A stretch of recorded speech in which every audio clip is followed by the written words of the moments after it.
So I had question number 1 was let alpha be a function that maps A to A, where the order of A is finite, and I had to do 2 proofs. And I had to prove if it was one-to-one, then it is onto, and if it is onto, then it is one-to-one. So the method that I picked to prove both of these statements is a contradiction proof. So for A, let alpha be a one-to-one function mapping A to itself, but let's also assume that it's not onto. So that means that there exists an element A within the group A such that for every B in A, you'll have the function alpha of B will not equal A. So that means no matter what element you take in A, it cannot equal element A. So thus, you can call alpha and say that it's now A mapping to A minus the element A. Because nothing maps to that element. So then we can do this for other elements that nothing maps to. So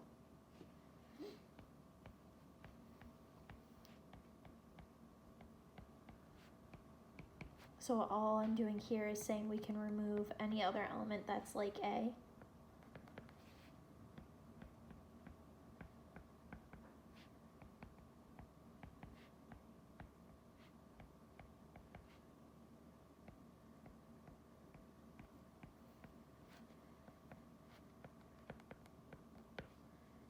So this makes a new codomain.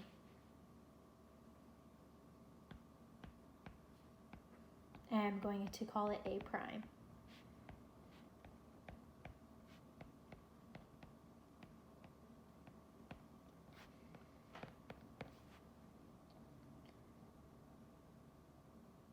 So now we can say that alpha is one-to-one and onto for A to A prime. But if we consider the order of both of these, A prime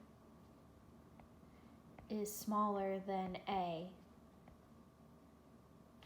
So that means that this can't be one-to-one. This breaks the rules of one-to-one.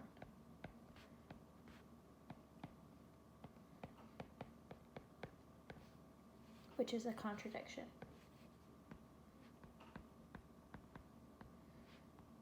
Thus, since we got a contradiction, then we can say if alpha is one-to-one, then alpha is onto when a group is mapped to itself.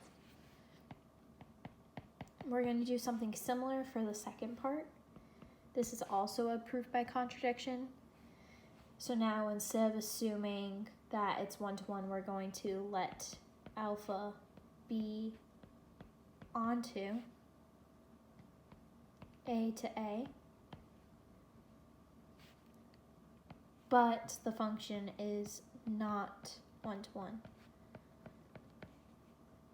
So then similarly to the first proof, we can say there exists an element A and B within the group A with alpha A equal to alpha of B, but A does not equal B. So then, just like how before, we can now remove that element. So then we can say the set of alpha of x such that x is an element of A minus the element A. It's not going to have more than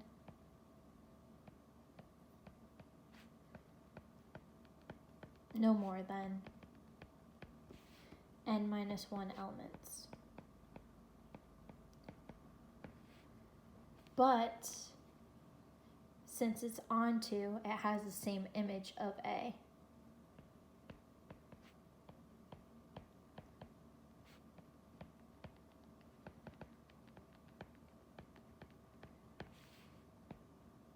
Which means that alpha cannot be onto, which is a contradiction with our assumption.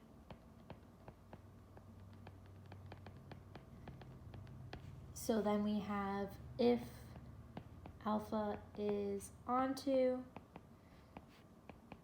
then alpha is 1 to 1.